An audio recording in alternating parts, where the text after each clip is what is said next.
Okay, so this lesson is just a review of using definition and exemplification clues. So last time, tinanong ko sa inyo kung kilala niyo si Blue's Clues, right? And kung ano yung ginagawa doon sa division na Blue's Clues.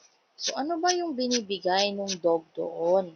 Diba nagbibigay siya ng clues kay Josh para malaman ni Josh yung sagot doon sa show. Okay, so now, let us review what is definition and exemplification clues. Okay, so first, what is context clues? So, meron tayong clue dyan. Pag sinabing context clues, it means hints to help the reader define a difficult or unfamiliar word. So, yung clues po, yun yung tumutulong sa atin para malaman natin yung mga sagot or yung mga meaning sa mga word na hindi pa natin alam. So, let us read the following sentences.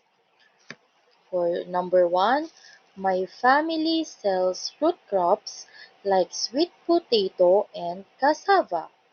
Number 2, there are berries, grapes, and cranberries planted in Auntie Lilia's urban garden. So, yung potato and yung cassava are examples of root crops, right? While the grapes and cranberries are examples of berries. The author made use of exemplification clues. So, exemplification clues are words in the form of example. So, deto'y titandaanan kayo. Pag sinabing exemplification clues, ang tatandaan lang palagi, nagbibigay ng examples para ma-understand natin yung meaning ng unfamiliar words. Okay, so let us read some more sentences. We used to make cupcakes. Small cupcakes baked in a muffin tin. So, ano yung word na nakabold? Correct, yung cupcake. At second one, the mural on the left is beautiful but somber. It lacks color unlike the other murals. What is the word in bold? Somber. So, let us see. Sabi dun sa number 1, sila daw ay dati ay gumagawa ng cupcakes. At ano ba yung cupcakes? Diba may sinabi doon sa sentence kung ano yung cupcakes? Ano kaya yung sinabi dyan tungkol sa cupcakes? Okay, correct. Ang sabi dyan, ang cupcakes daw ay small cakes baked in a muffin tin. And the second one, sabi, yung mga mural daw na nasa left ay maganda pero somber siya. O ano daw yung sinasabi tungkol sa somber na painting? Sabi maganda siya pero somber siya. Ano kaya ang ibig sabihin ng somber? Okay, sabi dyan, it lacks some color and it lacks some color. Okay, so yung ginawa po dito na clues just for the cupcakes, that is defined as small cakes baked in a muffin tin, while somber means lacks some color, is called definition clues. So, pag sinabing definition clues, it directly define the unfamiliar word in the sentence. So, ano po ang pagkakaiba ng exemplification at definition. Si exemplification, nagbigay ng examples. Kagaya ng berries. Ano yung mga sinabi kanina na example ng berries? Cranberries, blueberries, and you can also use another example of berries. Kapag naman definition clues, kagaya ng cupcakes na sinabi na yung meaning niya na small cakes, and yung somber na lacks some color or kulang sa kulay. Okay, ayan. So use the list below to identify the meaning of the underlined words. Okay, so list of books is cinema, mango, Nara, acacia, a pen that has a small metal ball, a piece of paper, a ribbon or ribbon. E. Placed between both pages. So, tingnan natin. So, piliin natin sa number 1 yung piliin natin sa choices sa list yung meaning ng words. Okay? For example, I use a bookmark to remember where I stopped reading. So what is the underlined word? It is bookmark. Okay, so ano kaya ang ibig sabihin ng bookmark? Sabi doon, gumamit daw siya ng bookmark para malaman niya at maalala niya kung saan siya huminto sa pagbabasa. What is your guess? The answer is, ano kaya ang ginagawa dyan para hindi, ano kaya ang bookmark? Para hindi mo malaman kung, ay hindi mo makalimutan kung saan ka humintong magbasa. The answer is letter E. Yes. So, sabi dyan sa letter E, placed between both pages. So, ibig sabihin, yung bookmark, para hindi mo malimutan yung page na binasa mo o huli mong binasa, ilalagay mo siya sa mga pages. Okay, next one, number 2. My grandfather used to have a bureau for writing. Again, my grandfather used to have a bureau for writing. So what is the underlined word? Correct. The underlined word is biro. So ano kaya ang ibig sabihin ng biro? Sabi niya, yung lolo niya daw ay dati mayroong biro para makapagsulat. Ano kaya dyan ang biro?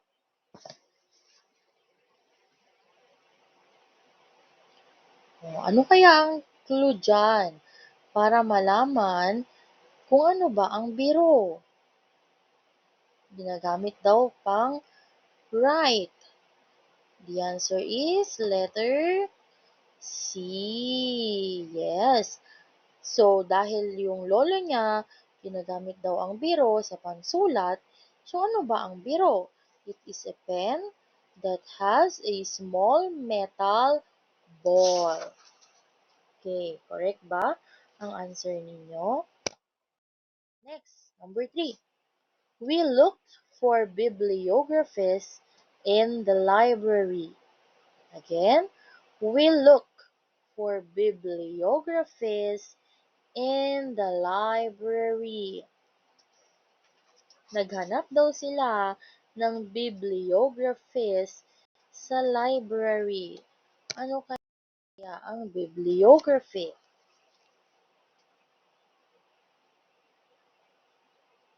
What do you think is bibliography? Bibliography is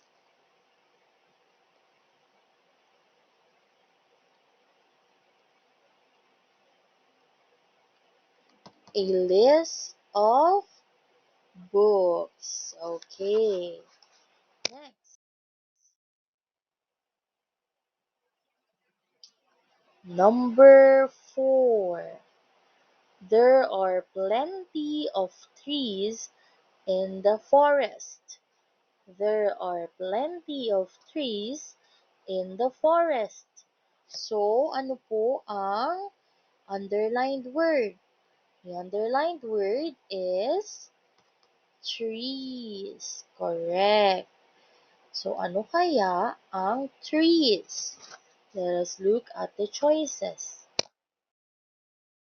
Alin kaya dyan ang trees?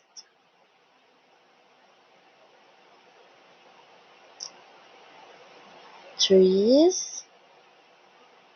Ano kaya dyan ang trees? Okay, the correct answer is mango, Nara, acacia. Correct. Now let's go to number 5. My aunt is a theater actress. My aunt is a theater actress. What is the underlined word? The underlined word is theater. Okay. So ano po kaya ang ibig sabihin ng theater? Sabi niya dyan, yung kanya daw aunt ay actress sa theater. Ano ba ang actress? An actress is someone or a woman, a girl, who acts. Yung mga babae na umaarte. Okay.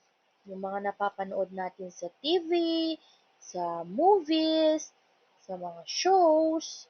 Okay. So now let us find out what is a context clue or what do we mean by theater? Okay. Ano kaya ang theater? Sabi, ang theater daw ay nandun daw ang kanyang auntie na actress. Pag actress, mga napapanood natin na umaarte. So, ano kaya ang theater? Theater means letter E, a cinema. Okay, who got a perfect score? Sumunod ba? Okay, if you got a perfect score, then very good. If not, let us try some more exercises. Okay, so let us try to answer this one. So what are we going to do is to choose the word or group of words in each sentence that gives a clue to the meaning of the underline or the word in bold. Now, word, okay? So, pipiliin lang natin kung ano yung context clue na ibinigay para sa mga word na naka-highlight. Okay, number 1.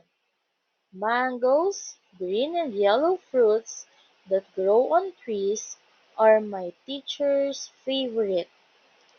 Again, mangoes, green and yellow fruits that grow on trees are my teacher's favorite.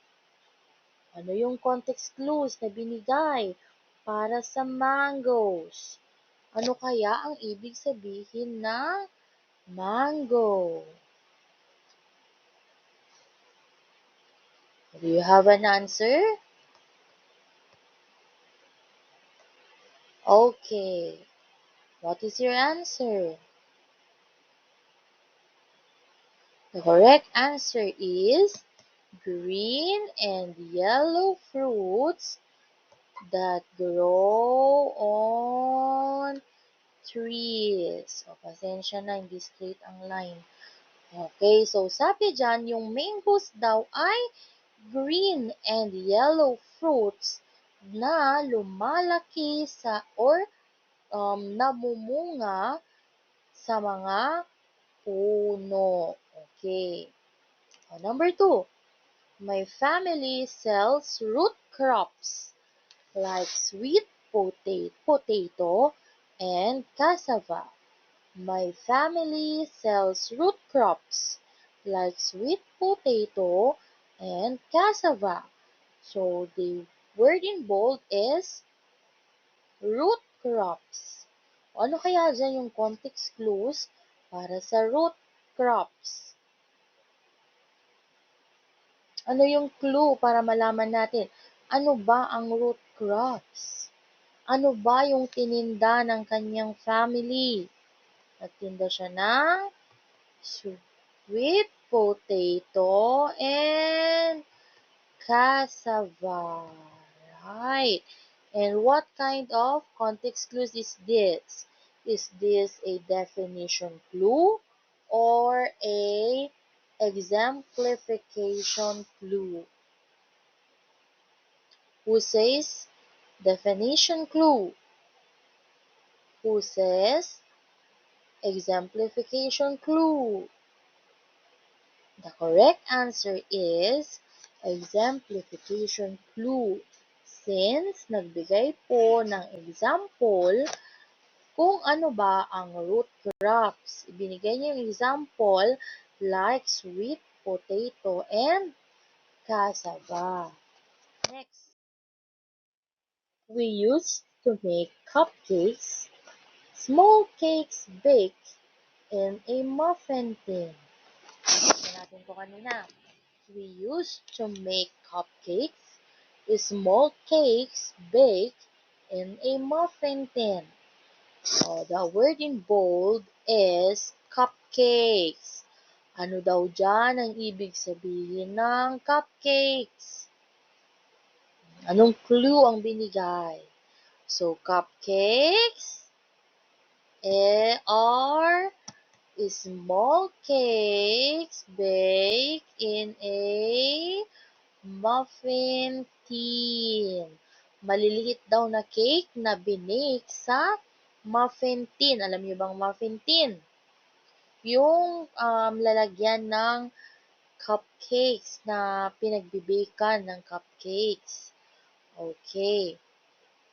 So what is this? Is this a definition clues or exemplification?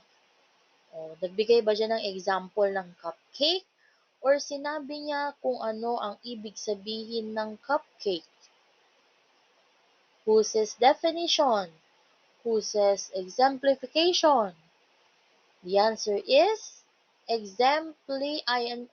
definition clues. Kasi sinabi directly kung ano ang ibig sabihin ng cupcakes. Hindi naman siya nagbigay ng example.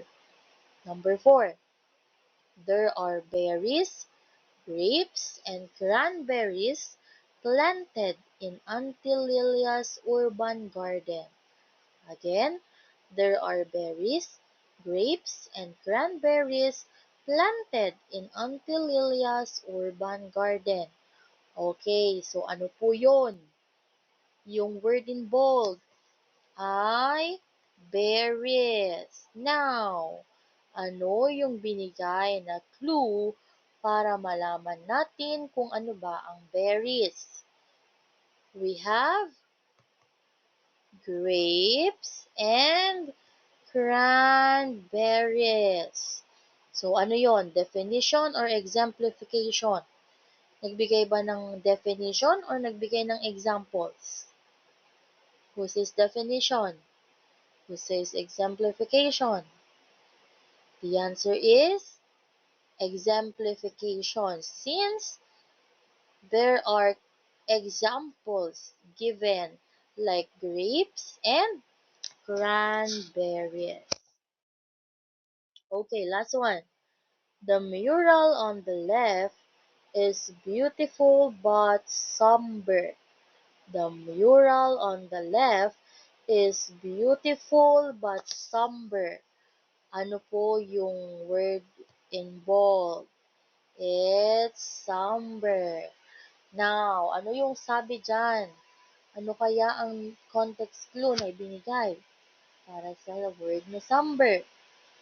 Sabi diyan, yung mural, yung painting daw ay maganda, pero somber siya.